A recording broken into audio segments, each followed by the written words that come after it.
Good morning, ಬೆಳಗಿನ ಶುಭೋದಯ. ಎಲ್ಲರೂ ಹೇಗಿದ್ದೀರಾ? ಚೆನ್ನಾಗಿದ್ದೀರಾ ಅಂದ್ಕೊಳ್ತಿದ್ದೀನಿ. ನೋಡಿ ಎಷ್ಟು ಚೆನ್ನಾಗಿದೆ ಬೆಳಗ್ಗೆ.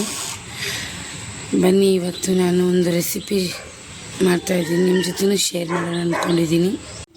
ಪಾಲಕ್ ಕಡಲೆಕಾಯಿ ಗ್ರೇವಿ ಮಾಡ್ತಾಯಿದ್ದೀನಿ. ಸಿಂಪಲ್ ರೆಸಿಪಿ, ಸಿಂಪಲ್ ಟೇಸ್ಟ್ ಇರುತ್ತೆ, ಜಾಸ್ತಿ ಹೆವಿ ಏನಿರಲ್ಲ. ಇದು ಸಖತ್ ಟೇಸ್ಟು, ಒಳ್ಳೆಯದು ಕೂಡ ಆರೋಗ್ಯಕ್ಕೆ. ನಾನು ಹೇಗೆ ಮಾಡ್ತಿದ್ದೀನಿ ಅಂತ ನಿಮ್ಮ ಜೊತೆ ಶೇರ್ ಮಾಡ್ತೀನಿ. ಕಡಲೆಕಾಯಿ ನೆನೆಯಿಟ್ಟಿದ್ದೀನಿ, ಹಾಗೆ ಪಾಲಕ್ ರೆಡಿ ಮಾಡ್ಕೊಂಡಿದ್ದೀನಿ. ಕಡಲೆಕಾಯಿ ಇವಾಗ 2 ವಿಷಲ್ ಬರೋವರೆಗೂ ಕುಕ್ಕರಲ್ಲಿ ಕುದಿಯೋಕ್ಕೆ ಬಿಡೋಣ. ಸ್ವಲ್ಪ ಕುದಿಯೋಕ್ಕೆ ಬಿಡಬೇಕು ಬಿಸಿ ನೀರಲ್ಲಿ. ಪಾಲಕ್ ಕುದಿಸ್ಕೊಂಡು ಮಿಕ್ಸಿ ಹಾಕ್ತಾಯಿದ್ದೀನಿ, ಅದಕ್ಕೆ ಒಂದು ಸ್ವಲ್ಪ ಶುಂಠಿ ಹಾಕ್ತಾಯಿದ್ದೀನಿ, ಆಮೇಲೆ ಬೆಳ್ಳುಳ್ಳಿ ಹಾಕ್ತಾಯಿದ್ದೀನಿ ಒಂದು 4, ಆಮೇಲೆ ಮೊಸರು ಹಾಕ್ತಾಯಿದ್ದೀನಿ.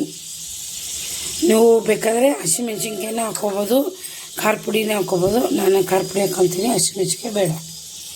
ಜೀರಿಗೆ, ಆನಂತರ ಸಾಸಿವೆ ಹಾಕೊಳ್ಳಿ, 2 ಚೆನ್ನಾಗಿರುತ್ತೆ. ಕಡಲೆಪತ್ರಿ, ಈರುಳ್ಳಿ,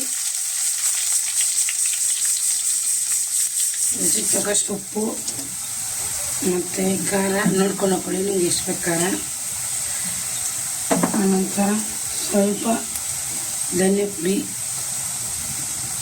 ಇದು ಸಾಂಬಾರು ಪುಡಿ, ಆನಂತರ ಸ್ವಲ್ಪ ಅರಿಶಿಣ.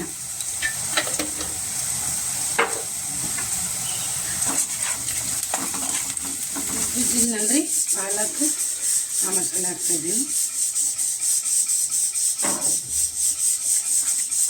ಟೇಸ್ಟ್ ಇರುತ್ತೆ, ಸಿಂಪಲ್ ರೆಸಿಪಿ, ಸಿಂಪಲಾಗಿ ಮಸ್ತಾಗಿರುತ್ತೆ. ಈ ಥರ ಒಮ್ಮೆ ಮಾಡ್ಕೊತೀನಿ. ಆಚೆ ಕಡೆ ಹೆಂಗೆ ಹೋಟ್ಲಿಗೆ ತೊಗೊಂಬರ್ತೀರೋ ಅದೇ ಥರ ಟೇಸ್ಟ್ ಇರುತ್ತೆ. ಬೇಕಾದ್ರೆ ನೀವು ಜಾಸ್ತಿ ಮಸಾಲೆನೂ ಹಾಕ್ಕೋಬೋದು. ಸಿಂಪಲ್ ಮಸಾಲೆ ತಿನ್ನಲ್ಲ ಅನ್ನೋರು ಈ ಥರ ಮಾಡ್ಕೊತೀನಿ. ಎಷ್ಟು ಚೆನ್ನಾಗಿದೆ ಅಂದರೆ ಬಟಾಣಿ ಹಾಕ್ತಾಯಿದ್ದೀನಿ ನೋಡಿ, ಸಾರಿ ಕಡಲೆ ಕಾಳು, ಬಟಾಣಿ ಅಲ್ಲ ಕಡಲೆ ಕಾಳು ನೋಡಿ.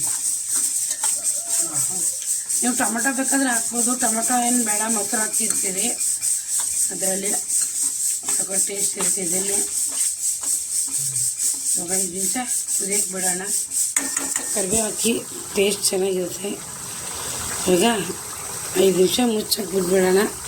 ಸಖತ್ ಟೇಸ್ಟ್ ಆಗಿದೆ ಫ್ರೆಂಡ್. ನಾನು ನಿಜವೂ ಈ ಥರ ಆಗುತ್ತೆ ಅಂತ ಗೊತ್ತಿಲ್ಲ, ಅಷ್ಟು ಸಖತ್ತಾಗಿದೆ.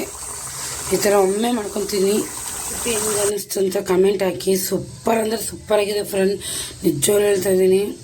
ಈ ಥರ ಚಪಾತಿಗೂ ಕೂಡ ಚೆನ್ನಾಗಿರುತ್ತೆ, ಪೂರಿಗೂ ಚೆನ್ನಾಗಿರುತ್ತೆ. ಇದು ನಾನು ರೊಟ್ಟಿ ಜೊತೆಗೆ ಮಾಡಿದ್ದೀನಿ. ಈ ಥರ ಒಮ್ಮೆ ಮಾಡ್ಕೊತೀನಿ, ಟೇಸ್ಟ್ ಇರುತ್ತೆ. ಹೋಟ್ಲಲ್ಲಿ ಮಾಡಿದ ಥರನೇ ಇದೆ. ಸಿಂಪಲ್ ರೆಸಿಪಿ ಮಾತ್ರ, ಏನೂ ಬೇಕಾಗಲ್ಲ, ಏನೂ ಖರ್ಚಿಲ್ಲ. ಖರ್ಚಿಲ್ದೇ ಟೇಸ್ಟಿಯಾದ ಗ್ರೇವಿ ಇದೆ. ಗ್ರೇವಿ ಅಂತೀರೋ ಏನಂತೀರೋ ಗೊತ್ತಿಲ್ಲ, ನಾವು ಮಾತ್ರ ಎಲ್ಲದಕ್ಕೂ ಪಲ್ಯನೇ ಅಂತೀರಿ. ಪಲ್ಯ ಸಾಂಬಾರು ಅಂತೀರಿ. ಬಿಸಿ ರೊಟ್ಟಿ ಮಾಡಿದ್ದೀನಿ ನೋಡಿ ಫ್ರೆಂಡ್, ಬಿಸಿ ಬಿಸಿ ರೊಟ್ಟಿ. ಚಪಾತಿ ಆದರೂ ಚೆನ್ನಾಗಿರುತ್ತೆ, ಈ ಪಲ್ಯಗೆ ತುಂಬ ಚೆನ್ನಾಗಿರುತ್ತೆ ಚಪಾತಿ. ಆಮೇಲೆ ನಾನು ರೊಟ್ಟಿ ಮಾಡಿದ್ದೀನಿ, ರೊಟ್ಟಿ ಆಮೇಲೆ ರೈಸ್ ಆಮೇಲೆ ಪಲ್ಯ. ಈ ವಿಡಿಯೋ ಹೆಂಗೆ ಅನ್ನಿಸ್ತು ಅಂತ ಕಮೆಂಟ್ ಹಾಕಿ. ಈ ವಿಡಿಯೋ ಇಲ್ಲಿಗೆ ಏನು ಮಾಡ್ತೀನಿ ಫ್ರೆಂಡ್, ಇವಾಗ ಕೆಲ್ಸಕ್ಕೆ ಹೋಗಬೇಕು.